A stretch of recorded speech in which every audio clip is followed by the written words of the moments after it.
सावीची स्मृती परत आली. धैर्याने केलेली युक्ती योग्य ठरली.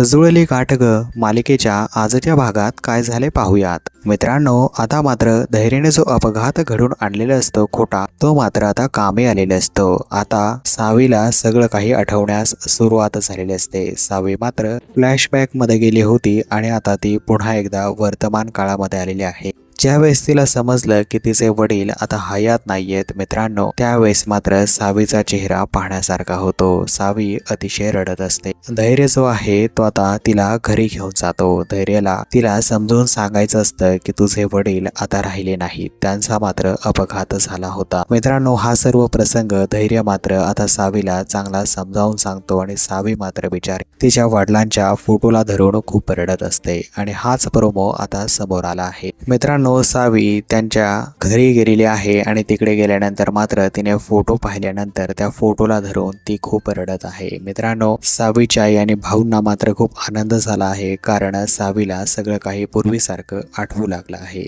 धैर्याने जो प्रयत्न केला होता मित्रांनो, तो मात्र आता फायनली यशस्वी झालेला आहे. तर इकडे मात्र आता कोणीतरी फोन करून आता दामिनीला सांगितलं आहे की सावी मात्र बरी झालेली आहे. तर मित्रांनो, येणाऱ्या पुढील भागामध्ये आता सावी बरी झाली आहे, त्यामुळे आता दामिनी काय ऍक्शन घेईल, काय ड्रामा करेल, पाहणं खरंच इंटरेस्टिंग असणार आहे. मित्रांनो, जुळली गाठ ग मालिकेचे येणारे पुढील भाग पाहण्यासाठी तुम्ही अवश्य चॅनलला सबस्क्राईब करून घ्या. धन्यवाद.